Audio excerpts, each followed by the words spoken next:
Take a seed, you plant it, you grow it, you dry it, you roll it, you smoke it, and it goes down smooth. Hey! Spanning the continent to bring you the truth about cannabis and marijuana law reform. I smoke pot and I like it a lot. CannabisRadio.com presents The Russ Belville Show, the voice of the marijuana nation. Hey, this is great, man. Now, here's your host, Radical Russ Belville. Good day, tokers and tokettes and non-toking lovers of liberty. It is Tuesday, May 10th, 2016, and it's got to be 420 somewhere in the world. Welcome to the show. It's day 2 here at the Marijuana Business Conference and Expo at the Gaylord Palms Resort in Orlando, Florida. And I'm telling you, folks, they couldn't have picked a better location for the Marijuana Business Conference and Expo. Yesterday was a big hit with their Marijuana Business Crash Course. It wound up last night with a after party sponsored by Sabbatical. They were out here on the lawn and had a great couple of bands playing, and everybody was mingling and having themselves a really, really good time. Today, the expo itself opened up, and for today's show, we've got interviews with vendors and activists on the floor. Thousands of square foot of vending space here where activists and entrepreneurs from all different areas of the cannabis community were gathered together, networking and making their pitches business to business and business to consumer. Very interesting events that are happening here. Tonight there will be an after party, the MJ Business Conference mixer that will be attended out here on the lawn as well.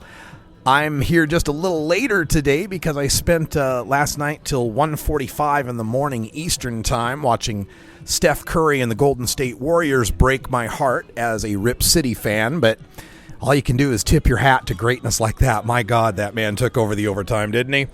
But for those of you who aren't basketball fans, we've got plenty of marijuana information coming for you today. And my thanks to everyone who's been a part of the show so far. Coming up on today's show, after we get to the Cannabis Radio News, we'll have an interview with Amber Langston. She's an activist with Show Me Cannabis out of Missouri. She's going to give us the update on what's happening there in Missouri for their medical marijuana legislation. In our government at work, we'll be talking with Neil Levine. He used to be with Marijuana Policy Project, now with Live Well. He's going to be warning us about a terrible initiative that's coming down the pike in Colorado that would limit THC content in marijuana products on the recreational side.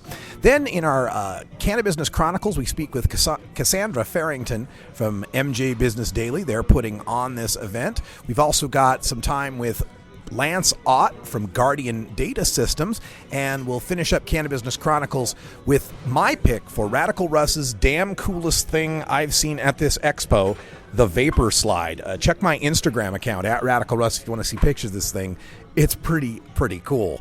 Also, we'll have some cannabis community chat. We spoke with the Marijuana Policy Project to get an update on the legislation happening across the country in 2016 and beyond. And then we spoke to Chuck Underwood, who's an expert in generational analysis, and his take on the 5 different generations and how they react to cannabis legalization. All that coming up in Hour 1 here of the Russ Belville Show. Then stay tuned for Hour 2, Toker Talk Radio. We'll provide you more highlights and interviews from the Marijuana Business Conference here in Orlando. Thanks, everybody, for tuning in. We'll have more coverage on tomorrow's show. And remember, on Thursday, I'll have no live show because I'll be flying to Alaska for the Northwest Cannabis Classic in Anchorage, Alaska. We'll bring you a show Friday from Alaska, and then on Monday, we'll bring you more highlights from the event. Stay tuned. The Cannabis Radio News is next. I'm Radical Russ, live from Orlando, Florida, the Gaylord Palms. We're back right after this.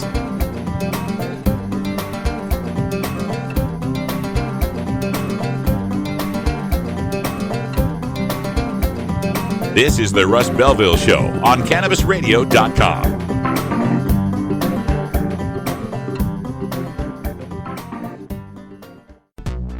When you are starting up a medical cannabis business, you want a fired-up lawyer who understands the needs of cannabis consumers. The law office of Lauren Vasquez is your fired-up lawyer for the cannabis industry. Visit her website, fireduplawyer.com, or call 1-855-MMJ-LAWS for more information. That's 855-665-5297 for Lauren Vasquez, your Fired Up Lawyer, or email firedupLawyer@gmail.com. Educator, author, and advocate Dr. Mitch Earlywine is here to tackle the burning issues. And I'm here to clear up the myths about cannabis and burn them away with science. CannabisRadio.com presents a no-holds-barred platform that seeks to redefine and revolutionize the entire scope of the cannabis culture while opening the door for more to join the Cannabis Crusade. Dr. Kevin Hill. You can't ignore the fact that, like alcohol, most people who use don't have a problem. So I think that you need to think about policy in that way while educating people properly about marijuana. I think that's the way to go. Burning Issues, only on CannabisRadio.com. Dr. Dabber, hurry! Its temperature is shooting past 1,000 degrees Fahrenheit. It's burning up. I'm afraid for this little guy, it's just too late. What caused the problem? Only Dr. Dabber can maintain the perfect temperature for a smooth-tasting, slower burn. This standard vaporizer lost all of its health benefits, sending it up in smoke. So you're telling me that most vapor pens burn so hot they produce smoke, not vapor? Correct. Keep away from those standard vaporizer pens and turn to Dr. Dabber. Doctor's orders. Less heat, more flavor.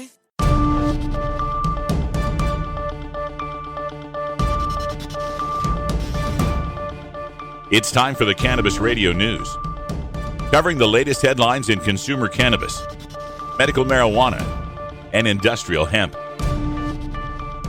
Cannabis Radio News is now available exclusively at CannabisRadio.com.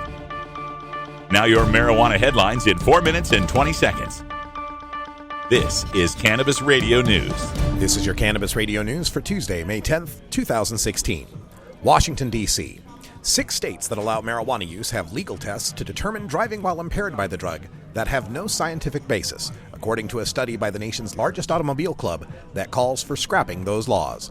The study, commissioned by AAA's Safety Foundation, said it's not possible to set a blood test threshold for THC, the chemical in marijuana that makes people high, that can reliably determine impairment. Yet laws in 5 of the 6 states automatically presume a driver guilty if that person tests higher than the limit and not guilty if it's lower. As a result, drivers who are unsafe may be going free, while others may be wrongly convicted, the foundation said.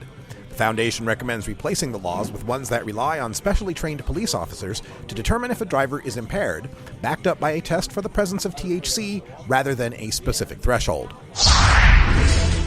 Seattle, Washington.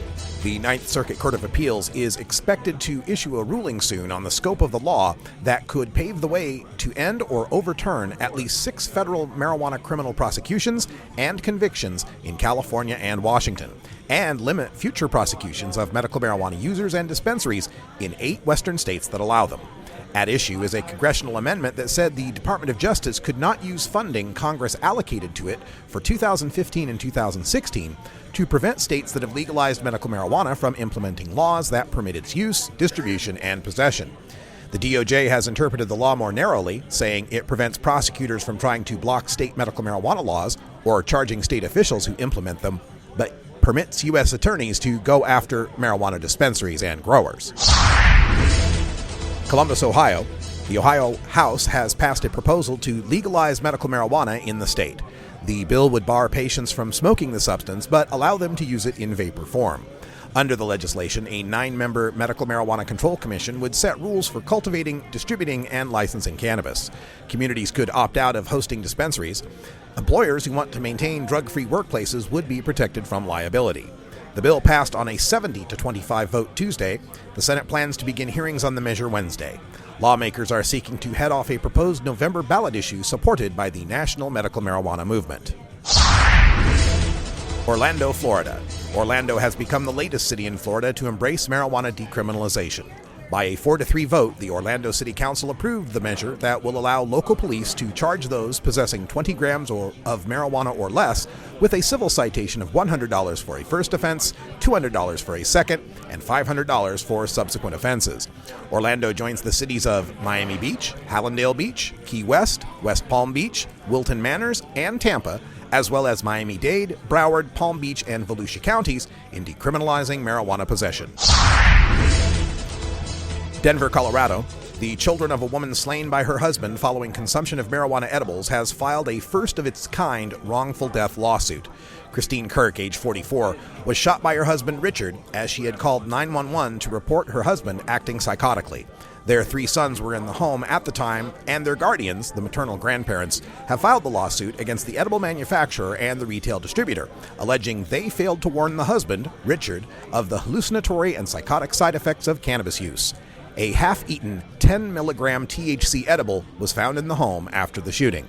Richard Kirk is facing first-degree murder charges, to which he has changed his plea from not guilty to not guilty by reason of insanity. Washington, D.C.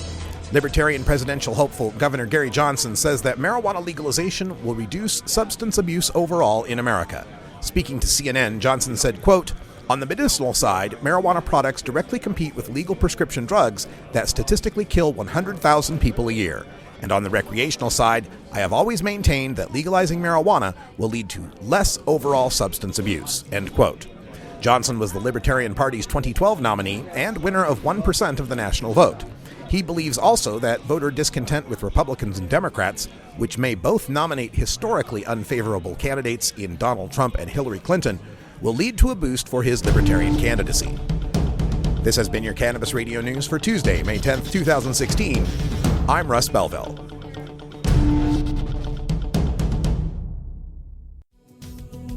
With over 6 years of experience in the industry, New Era CPAs is one of the nation's leading cannabis accounting firms, helping hundreds of growers, dispensaries, and ancillary companies with their tax, legal, and business strategies. New Era CPAs offices cover the West Coast from Seattle to San Diego, and their skilled team is always available to help you take your business to the next level. Visit neweracpas.com for more info and set up a consultation. Welcome to the new era. Ganjapreneur.com, your guide to the cannabis business world. Ganjapreneur.com is a comprehensive resource for cannabis professionals and entrepreneurs. Download the Ganjapreneur app on your smartphone or tablet to catch up on cannabis industry news, scroll through our daily job listings, and learn about successful cannabis companies, executives, and investors. Ganjapreneur.com, helping Ganjapreneurs grow. I'm Radical Russ from the Russ Belville Show. Tennessee's Congressman Steve Cohen. Well, if marijuana is a gateway drug, then kissing is a gateway activity to sexual addiction. U.S. Representative Jared Polis. Yes, we really have a growing group of representatives that support decriminalization. It's the Russ Belville Show, the NPR of POT, weekdays live at 6 Eastern, 3 Pacific, exclusively on CannabisRadio.com.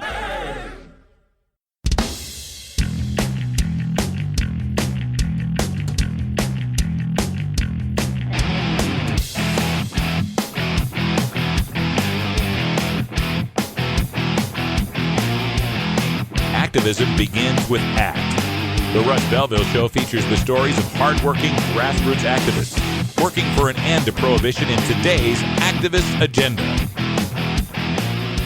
Good day, tokers and tokettes and non-toking lovers of liberty. Radical Russ here at the Marijuana Business Conference and Expo in Orlando, Florida, at the Gaylord Palms Resort.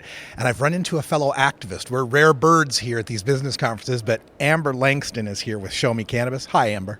Hi, Russ. How are you today? Well, I'm doing great, but I don't think I'm doing as good as you are.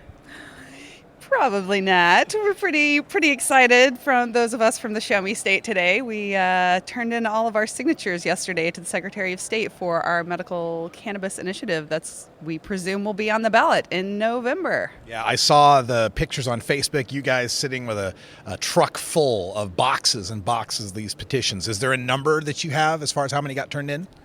That's a good question. I'm not sure what we ended up with at the end of the day. Our goal was 250,000. We definitely exceeded that. We got the number that we needed in all the different congressional districts, and we're feeling pretty good about it. So Missouri is one of those states where you can't just get X number of signatures. You got to get X number of signatures in Y number of counties kind of thing? Yeah, based on congressional districts. So 6 out of 8 congressional districts. And we met our goals, so yeah, it's looking good. So usually these goals are padded so that you deal with the invalid signatures and such. What was the hard goal? What was the number the state's looking for? About 160,000. Oh, so You got over 250,000. You're probably well likely to be on the ballot. We're feeling pretty good about it.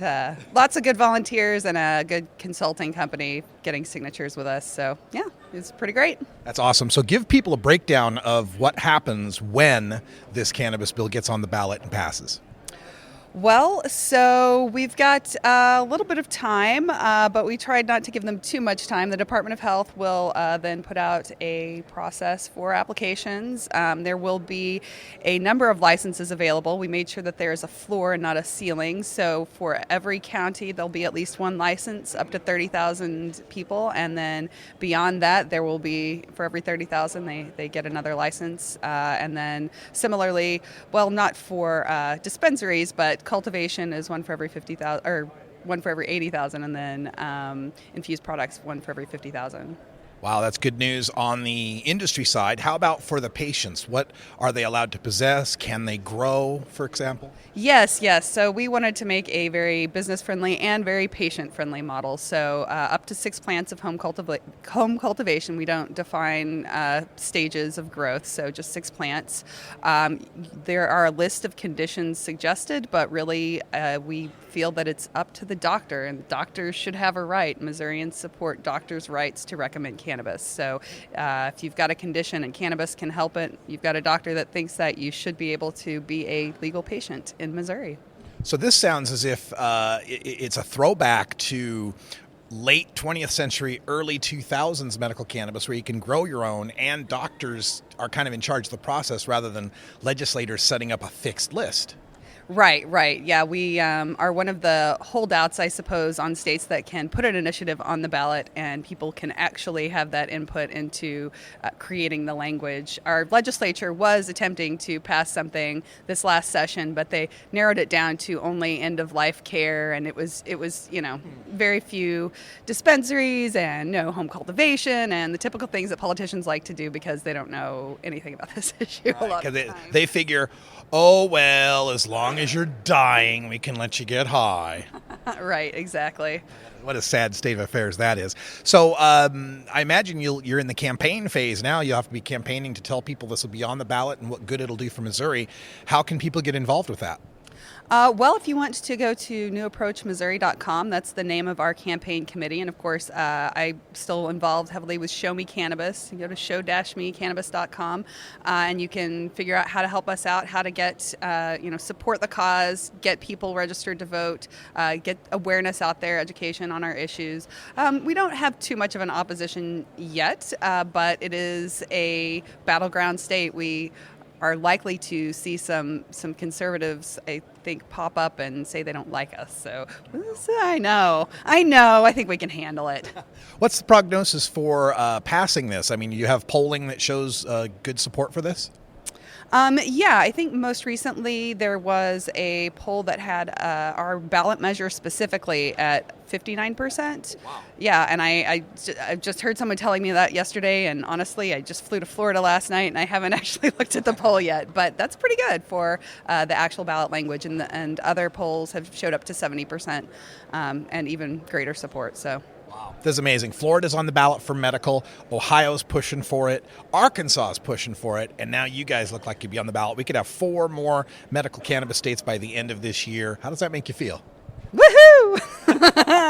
I am so happy to be at this point. I've been, working on this issue for a number of years all over the country and glad to be back in my home state and helping to push it forward. And with a good law, it took us a long time. It took a lot of groundwork building up a movement of supporters there, but I think we have managed to pull off actually having a successful initiative for the people, by the people, and maybe not just totally hijacked by the non-cannabis community. So pretty exciting. That's right.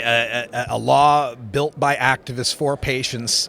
And not that we're against industry or the legislators, having their say, or even law enforcement for that matter, but really the patients come first, and I'm glad you guys took that route. Yeah, absolutely. Patients are first. They can't wait any longer. Amber Langston from Show Me Cannabis, show-mecannabis.com, right? And newapproachmissouri.com? Correct. You got it. Wow, amazing what a few days off of weed can do for you. I'm Radical Russ. Thanks for joining us, and we'll be back with the conference and expo right after this. Leave us exit stage left.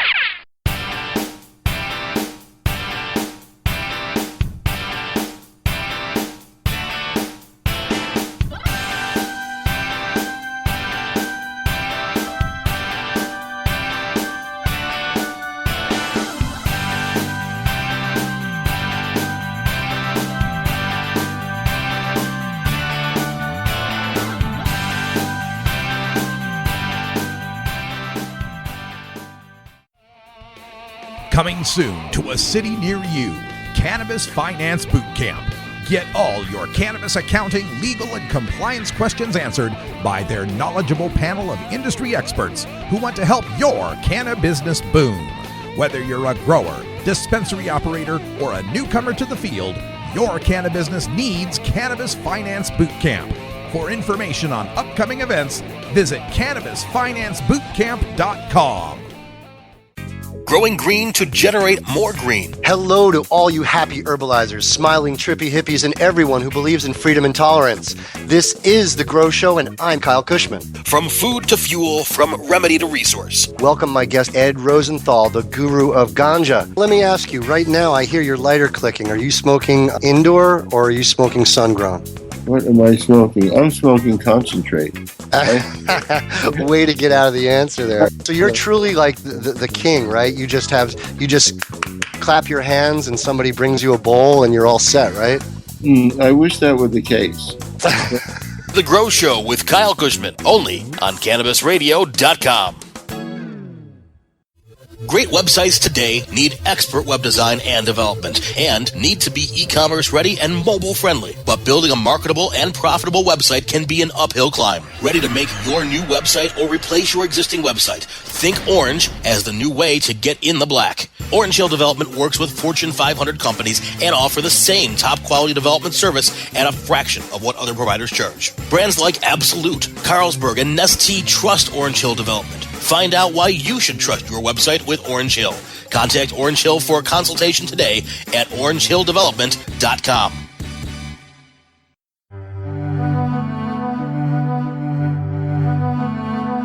Reforming America's marijuana prohibition laws takes education, lobbying, and voting. From Washington, D.C. to your state capital to your city hall, marijuana law reform involves all levels of civic life. Learn how you can make your impact with elected officials as we take a look at our government at work.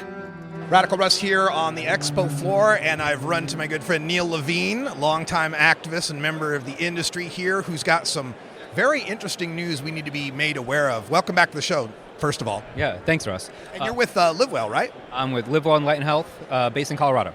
Okay.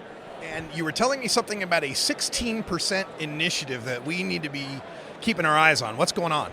The bad guys have proposed, and they passed the title board, a potency initiative, a constitutional amendment to Amendment 64 that would limit the sale of all content to no more than 16% THC, which will pretty much wipe out the majority of the industry in Colorado. It is a backdoor to undo Amendment 64, and they've raised $5.5 million. And so they're looking at this election cycle? Yes. So it's already passed the title board. We're going into a Supreme Court challenge. They're going to probably start gathering signatures in a couple of weeks. Wow. So 16% compared to what's for sale in the Colorado market right now is a very low number. Well, by definition, you can't make a concentrated form of something at 16%. Right. So all concentrates are out. Right. All wax is out. All shatter is out. How do you, as a business, grow cannabis at 16% potency? So, we got to redo all our genetics. And then what happens if you test at 16.2 versus 15.8? There's no way to do this commercially as a business if this passes. It would only apply to the rec side, but you can bet, look, you've known these prohibitions longer than I have. You know for a fact that if they get this done on the rec side, A, they're going to bring it back on the med side within a year in Colorado, and B, they're going to export this to every other state within a year or two, because we can't take it on head on anymore. And they've packaged the initiative to sound like something safe. The first 80% of it is all about child packaging that we're already doing. So it's all child resistant stuff. And then at the very end, and 16% potency. And the issue that they're going to point to, or they're already talking about, is kids going to ER and stuff like that. but we already have individual packaging at 10 milligram per dose, so this doesn't even address the problem. I'd say it's a solution in search of a problem, but a solution trying to cause a problem by prohibitionists who are being disingenuous about what they're trying to do.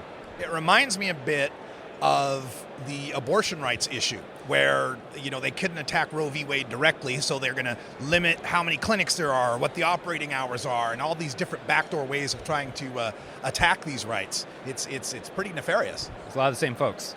Oh, a lot of the same folks, in fact. Okay, so the 16% initiative, if this were to happen on the rec side, wouldn't that just lead a mass exodus to the medical side to get the more potent products?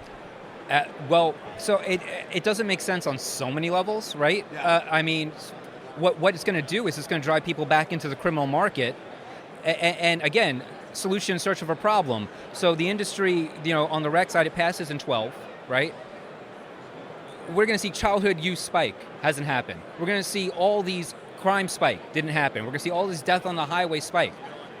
None of these things have happened. It's playing out. The criminal market is shrinking. This is not the time to try and gut the market and drive people back to the criminal market, have people blowing up their kitchens, trying to do extracts at home again. It is just such a bad idea. And then take a look at what's going on in Colorado. There's no availability of housing. There's no unemployment. We don't get credit for this as an industry, but anybody who's even thinking about it, in even the most rudimentary of ways, how can the industry not be responsible for this huge spike that's happened coincidentally since Amendment 64 has passed, right? I heard some 200,000 emigres to Denver in the past 2 or 3 years. Yeah, so we're gonna what? We're gonna gut the industry? None of this makes sense. And here's the thing, right? I'm so happy I get to say this because prohibitionists use this against me all the time. This time it actually happens to be true. They're trying to dupe the voters. They are trying to dupe the voters of Colorado to say, no, this is just about the kids and it's all about safety and it's about gutting the industry. What a shame. All right, all you Colorado listeners out there, make sure to start getting in touch with your local representatives, your local senators there, and let them know that this 16% initiative is a terrible idea that'll have a whole raft of unintended or perhaps intended consequences. Thank you, Neil, for telling us about it. Yeah, and the campaign to oppose this is in the formation stages, so everybody should keep a lookout for that to see how you can get involved in the campaign so we can fight this and beat this back. And then B, even if you're outside of Colorado, if this passes in Colorado, it's coming everywhere. Great warning. Thanks for telling us all about it, Neil. Thanks for tracking me down for this. I appreciate it. Yeah, thanks, Russ.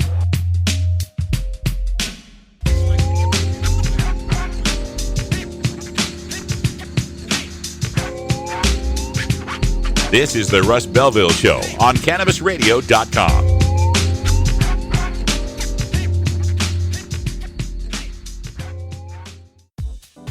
The Russ Belville Show is proudly sponsored by the Marijuana Business Association. The MJBA, called by NBC News the Cannabis Chamber of Commerce, is the fastest growing business association in the fastest growing industry in America.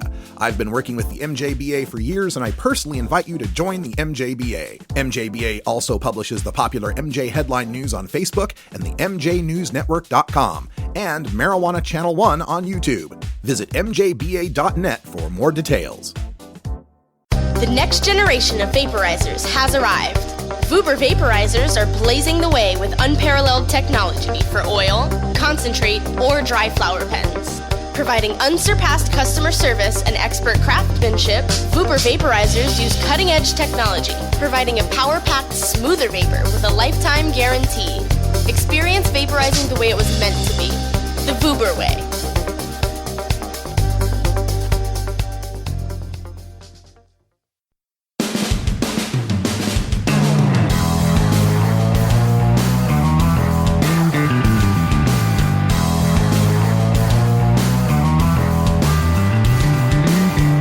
Mark Twain once said that when there's a gold rush, it's a good time to be in the pick and shovel business. Today, we look at the rapidly evolving markets in the marijuana green rush in our Cannabusiness Chronicles. Welcome back, everyone, to day 2 of the Marijuana Business Conference and Expo here in Orlando, Florida. We're at the Gaylord Palms Resort, and I'm speaking with Cassandra Farrington, who's the CEO of Marijuana Business Daily. How you doing? I'm great, thanks. This is an amazing conference that you've got going here. I heard it being promoted as the largest such conference. Do you have any numbers or statistics to rattle off for us? Sure. Well, by the time we wrap up here, we expect that 3,000 cannabis professionals will have walked to this floor and been in this venue, which does make it the largest event so far this year, and by far the largest that's ever been held on the East Coast. That's quite an accomplishment, I think. And when you're trying to set these events up in non-cannabis states, so to speak, does it change the way you have to do things or approach the city officials or anything? We have always had a very strict policy at our events that we ask our attendees and our exhibitors and our professionals that are here to please respect the local cannabis laws. And that does, for some people, they are possibly affected by that when they come here and perhaps can't bring their medicine or choose to do so maybe in an edible form, in a very discreet form, which we sincerely appreciate because we would not want to put this sort of event at risk for that sort of scrutiny and potentially getting shut down. And we really appreciate that our attendees and exhibitors have always respected that request. One thing I'm really enjoying about this conference is it really seems, I do a lot of these conferences, and a lot of them seem to be sort of regional in their view. This seems to be a very nationally oriented conference. How many states are represented here? 49. Every single state except for South Dakota, including Alaska and Hawaii, have representation here at this event, as well as a number of countries, 17, I think, international destination people have come here. And honestly, we brought this to Florida because Florida has always been one of the most represented states at our other national events, even on the West Coast. So we knew that there was a real interest in the professional side of the business here, especially with Florida coming very close in the last election and almost certain to push it through this year with legalization of the medical marijuana side, as well as just the continued development of the marijuana markets up and down the East Coast. We thought it was the right time to do this. South Dakota, come on, you got to get involved. They've got the Pine Ridge Reservation there. I know they have tribal leaders that are pushing for marijuana reform. Kind of surprising they're not here. It is a little bit surprising. Those tribal markets have a lot of promise.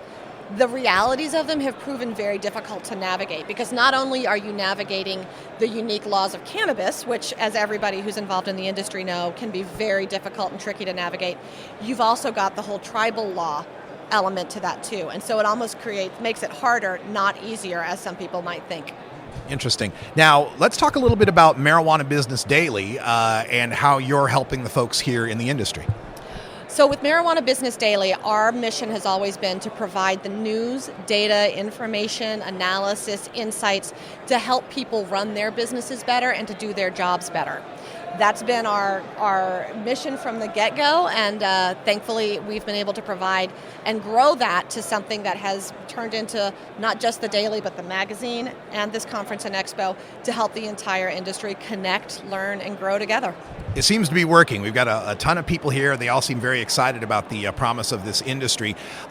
Let's talk about your entrance into this industry. A lot of people I meet in the industry or activism have a personal background with this, a relative who was busted or a relative who was sick. How did you get involved?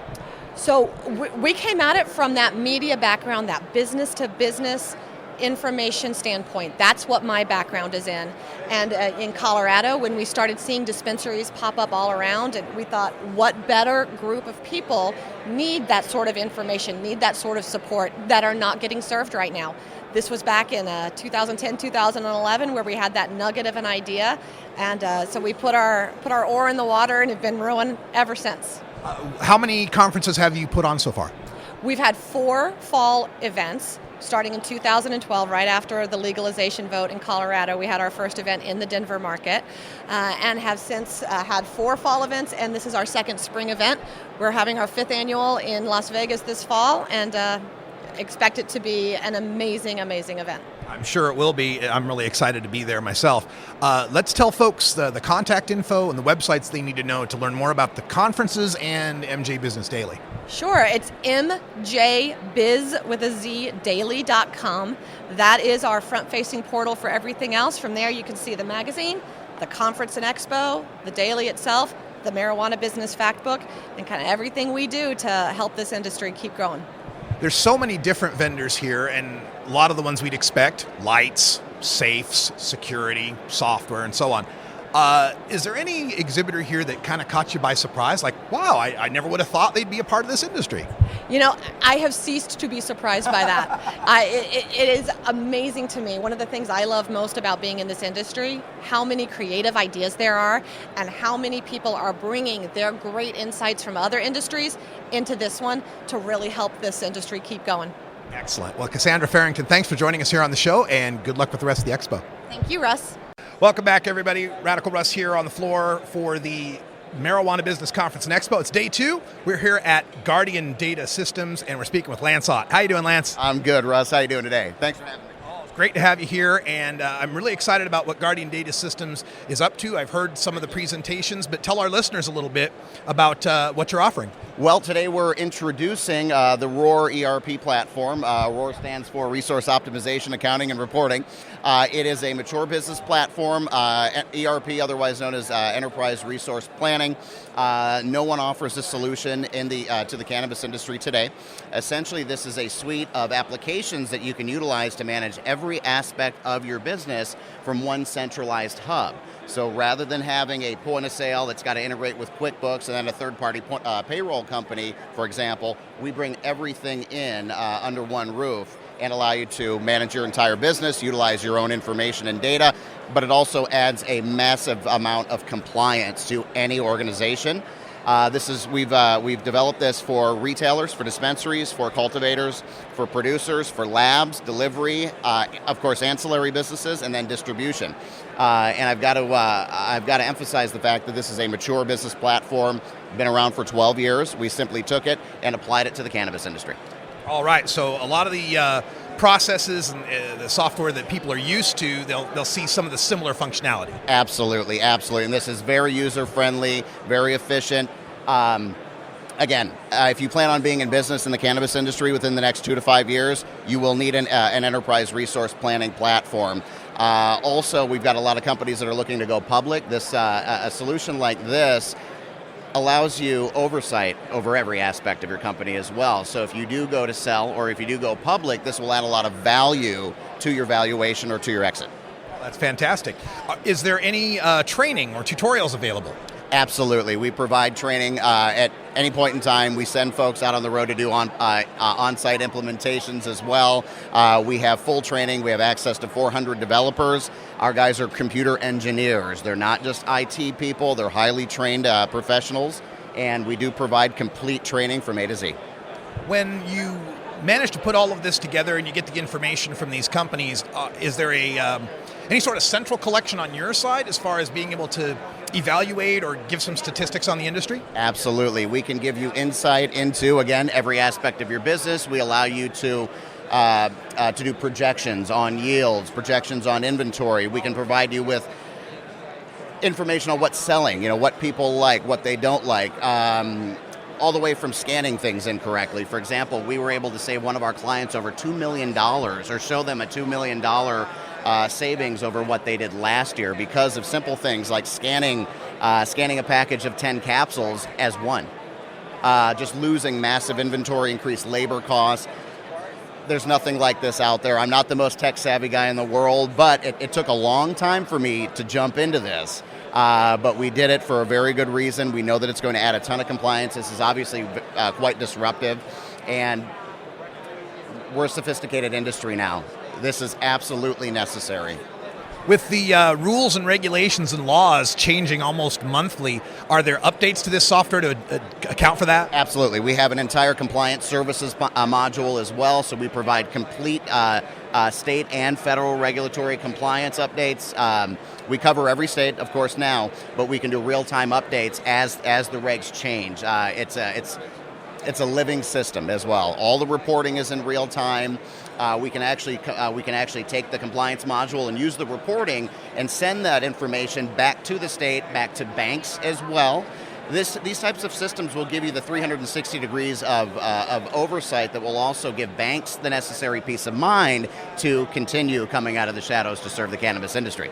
So we're kind of looking forward to something like the CARES Act or maybe some federal relief, and then this will integrate right with that. We're feeling the burn, baby. Absolutely. Absolutely, yes. Again, this is the future of the cannabis industry. The simple seed-to-sale systems that exist today do not provide the level of compliance necessary to scale your business and to vertically integrate, grow across multiple states or even into multiple countries. This does global financials, it's multi-currency, multi-language.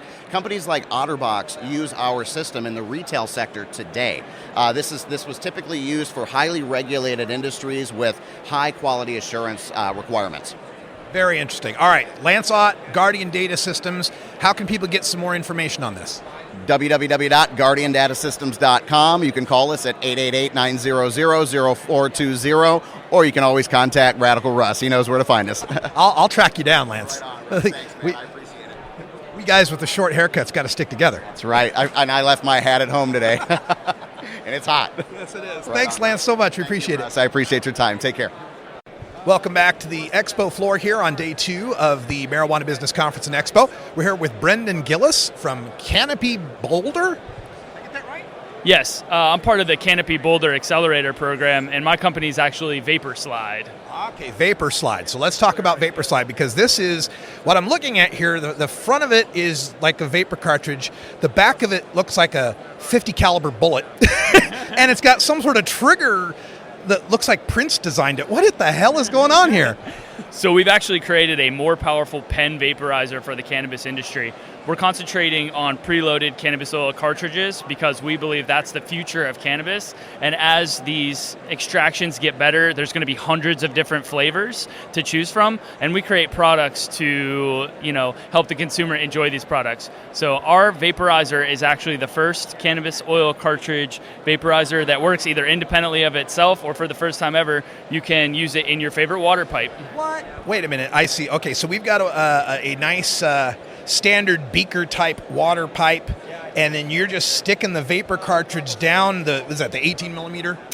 This is going to be a 9 or 14 millimeter water pipe is what it's going to fit in. Yeah, because that's why it looks bullet shaped. It's tapered there so it can go into any size, and so you're able to draw through the water pipe and actually use the vapor cartridge. Exactly. We have a pressure sensor design, so no need to hit a button. All you have to do is draw on the water pipe. It'll fill with nice thick vapor, and you can enjoy water filtration with your cannabis concentrates. It'll cool and soothe the vapor, reducing your cough. So the back end here, it looks like it's an adjustable voltage battery with kind of that tapered bullet there. I see a USB. Is that the micro or the mini? Or? Micro USB. Yeah, we wanted to add a lot of features to make it convenient for people. So we have a heat control element on it. We made it more durable. I'm seeing blinking LEDs in color as he switches the voltages here. Yeah, we added some color changing LED lights because it's actually a function. As you hit the water pipe, it'll light up and let you know that your atomizer is firing, but also will let the user know which voltage they're on. So it'll actually change colors with the voltage. Because who can remember 5.2 or 5.6, but you remember you like purple hits. Right. Purple hits is definitely my favorite, either green or purple, I would say. Now, the purple goes with the whole Prince thing. What is this trigger thing on the back? Is it just design or cute? Or? So the handle, if you look at traditional glass water pipe slides, that's kind of what we modeled after. Okay. So that's your handle. So whenever you have it in the water pipe, you hit it, and you can pull it out to carve the water pipe. Wow, Brendan. Just getting rid of the lighter. I tell you, Brendan, I do shows all over the country, year after year. At every show, I pick what I think is the coolest damn thing I've seen. Yeah. And this is the coolest damn thing I've seen, man. This is a great idea. I love this. Tell people how you can get a hold of this. Yeah, absolutely. You can go to www.thevaporslide.com or just Google Vaporslide for any social media, and you can check us out online. They're for sale now. So hit me up. Thank you. Absolutely. Vaporslide. You'll be seeing this, folks. This is really cool. All right, we're going to take a break, and we'll be right back with more from the Expo after this.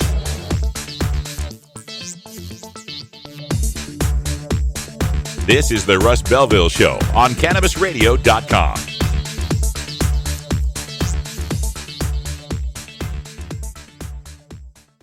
Hey everybody, it's Radical Russ here from 420 Radio, inviting you to be like me and get your ink done at Lucky Horseshoe Tattoo, Fort Worth's most female-friendly, clean, sterile, awesome tattoo shop.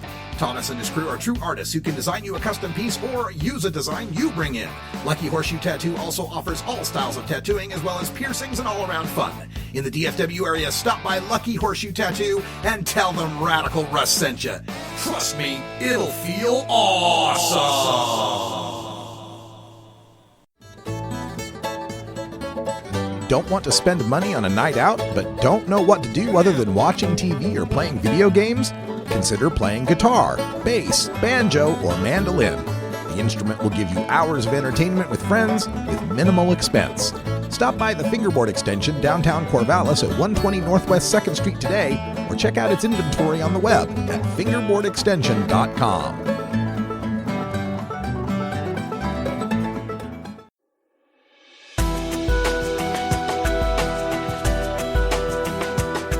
The cannabis community is a diverse set of people from all walks of life, conservative and liberal, black and white, straight and gay, rich and poor, and everyone in between.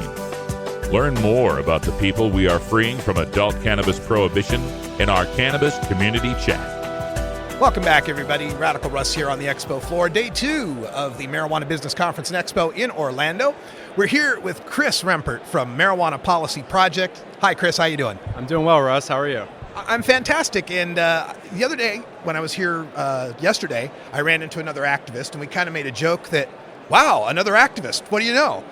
What's it like working with MPP and going from us being the lonely voice in the wilderness to being surrounded by all these entrepreneurs? Well, it's a really fascinating circumstance I think we have here, because we have all these businesses that are benefiting off of the laws that activists like yourself and myself have helped to pass. And a lot of these people, surprisingly, aren't familiar with MPP, aren't familiar with normal other groups that actively work to change marijuana laws. And that's unfortunate, but part of the reason why we're here is to raise awareness of that and make sure that they know that in order to keep changing laws, in order to keep expanding their market, we need to have the resources to lobby, to pass ballot initiatives. Yeah, that's critical, and it's something that I've been harping on for a long time, is you're not going to grow your business beyond your state unless there's more states and eventually a federal change. So is that message getting through? Are more of these industry people starting to donate? I think so, yeah, I think so. Industry donations still make up a surprisingly small percentage of our total fundraising each year. But I do think that they're starting to understand that, in order to expand outside of Colorado, Washington, Oregon, Alaska, wherever they are, or medical marijuana states, they have to change the laws. They can't change them on their own. They need groups like MPP, Normal, ASA, all kinds of groups like that in order to change it. So yeah, I think the message is getting through. It's really fun talking to people about what we're doing, and I'm just glad this happens. I mean, this wouldn't exist were it not for the work of activists like yourself and MPP and everyone else. So thank you so much for the compliments. Coming up here for 2016, this is a huge election year coming up, and we've got both recreational, or I like to adult use initiatives, and we've got some state legislatures and some medical things that are happening. Can you give us the rundown of just how much success we might be looking at in 2016? Yeah, well, I hope it's a lot of success. Right now we're looking at potential for another 5 full adult use marijuana states, which would add to the current 4 that we have, plus DC. So nearly 10 states. I mean, that's amazing. Nearly a fifth of the country, basically, living in an adult use state, which would be fantastic. It would be actually 51%, I think, is what it comes up to once we get those states. Yeah, of population. With California and all that, I'm sure. Wow, that's impressive when you put it that way. And then along with that, we have medical marijuana in Florida, hopefully in Ohio, Missouri, hopefully in Arkansas as well. And then, of course, a half dozen or so other legislatures are contemplating enacting medical marijuana or decriminalization or something like that. So now, I know Vermont ran into some problems, some roadblocks. I heard Rhode Island was in play. What are some of the other legislatures that are looking at this? So legalization, Vermont and Rhode Island are the two main ones right now for adult use, are the two main states. For medical marijuana, this year we had Nebraska looking at it, we had Georgia, even Utah, and that's all for medical marijuana. So yeah, it's definitely spreading like wildfire for sure. I ran into a former MPP colleague, Neil Levine, who was warning me about an initiative in Colorado to cap recreational marijuana potency at 16%. He was just raising the alarm about this. Apparently there's a new thing, and they've got a campaign building and going to raise money for this as a constitutional amendment. Are there any other marijuana-related amendments or initiatives you can think of that are on the negative side we need to be looking out for? You know, off the top of my head, I can't think of anything right now. That's actually the first I've heard of that Colorado initiative. It's just brand new, too. So that's crazy. Yeah, I would hope that doesn't pass. But yeah, off the top of my head, I can't think of anything other than some of the unworkable CBD bills that have gone around lately. In the last couple of years. Other than that, though, I can't really think of anything else. No. We're here in Florida, where they've got Amendment 2 on the ballot again. Mel Sembler, the former Straight Inc. guy, longtime prohibitionist, has said he's going to raise $10 million to try to fight this amendment in Florida. Do you foresee, as we come into the real election season, especially with California on the ballot, a huge influx of anti-legalization money? I think that there's only so many places that prohibitionists can actually raise money from. So there's only so many people that have a lot of money that are willing to donate it to opposing medical marijuana and adult use initiatives.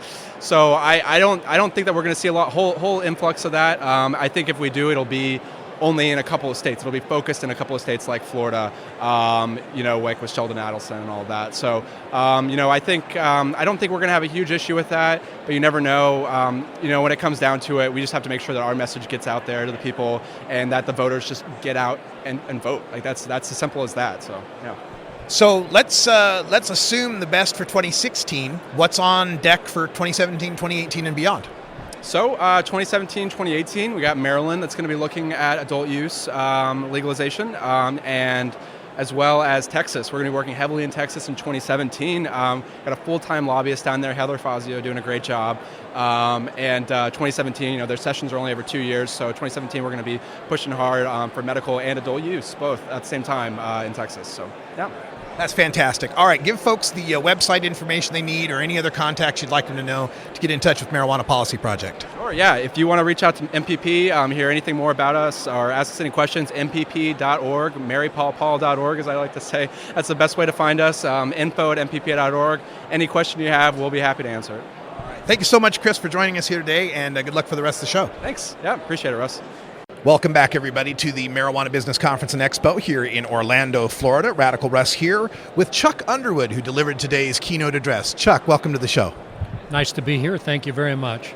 Can you give our listeners just a little thumbnail sketch of your speech today, which I heard was getting great reviews?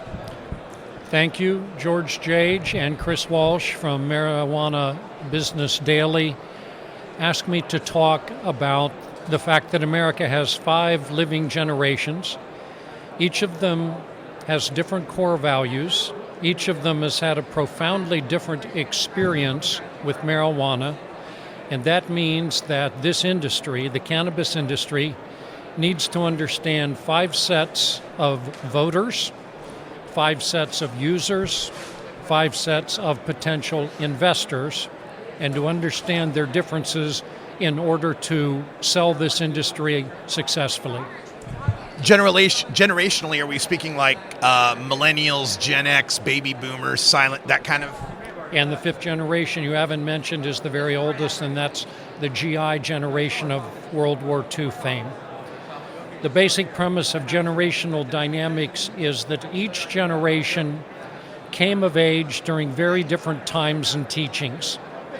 Because of that, as a generation, they formed core values that are different from the other living generations, and we now understand that those core values guide a generation's consumer choices, career decisions, lifestyle preferences, personal relationships, and personal behavior. So any American business must understand generational dynamics. The one generational issue that I've tracked, of course, is polling on the marijuana issue, and we tend to see younger folks very much for reform. People in the childbearing years kind of decline. And then after the kids are out of the house, it seems like some of these older folks are coming back to cannabis. What are some of the pitfalls about this generation returning to cannabis that we need to be aware of? Well, you're right. The millennial generation came of age hearing and reading about medical marijuana. So they are predisposed to approve of it recreationally as well. Generation X is currently America's parent generation. They're age 35 to 51 in this year of 2016. The baby boomers launched the drug revolution.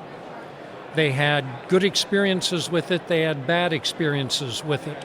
They're fully now empty nest, but they're grandparents.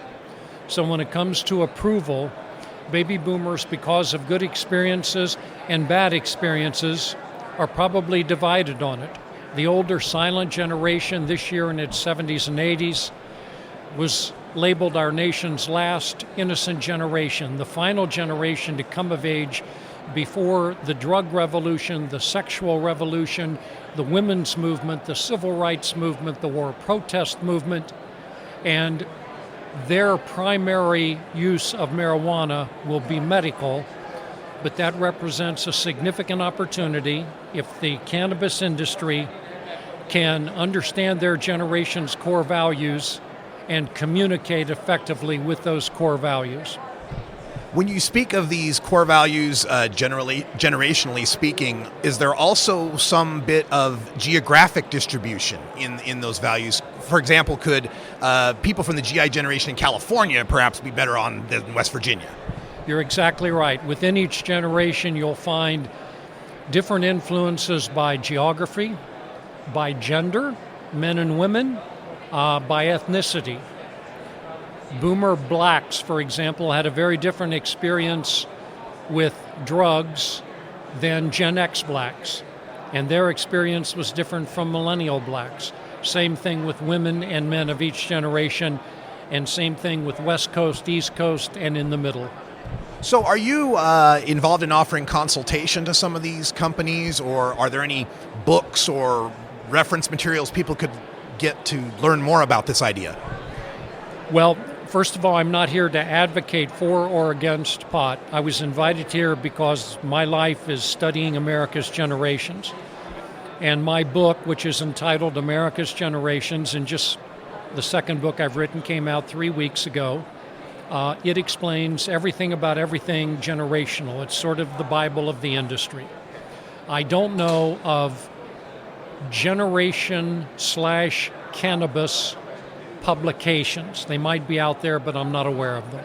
But these precepts that you're coming about on the generational side are applicable not just to cannabis then, but to all sorts of different industries and issues. Yeah, this is the first time I've presented to the marijuana industry. My life is living in airplanes and training and speaking to and consulting all of American business, all of American government, all of American higher education, and even religious groups on generational strategies. So then, does generational attitudes toward cannabis, do they differ in a great deal from other issues that you talk about? Well, yeah, cannabis is out there on its own right now. It is still confrontational. It's still divisive. The battle lines are drawn on marijuana just as they are drawn now on such other national issues as immigration, gay marriage, transgender bathrooms, and all of the other moral and social issues that are floating around. Marijuana's current position in American life is very similar to what the gambling industry faced a few years ago, both lotteries and casinos, when, just like cannabis now, the gambling industry had to go state to state to gain approval from both legislatures and voters. So it is a similar passage in that both gambling and cannabis were controversial, in some instances understood, in some instances not harmful to the masses, but in some instances harmful to them. So cannabis is as close to the gambling industry's passage as it is to any other industry. That's fascinating, and I love the work that you're doing. This generational information is very key to the success of this industry. Chuck Underwood, thanks for talking to us, and do you have any websites or contact info you'd like to give out?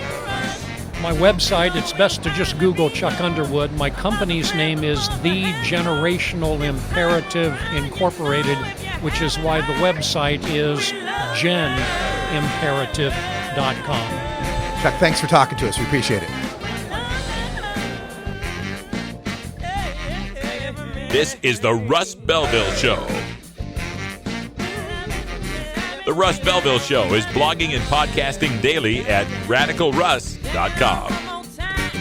You take a seed, you plant it, you grow it, you dry it, you roll it, you smoke it. You take a seed, you plant it, you grow it, you dry it, you roll it, you smoke it. You take a seed, you plant it, you grow it, you dry it, you roll it, you smoke it, and it goes down smooth. Hey!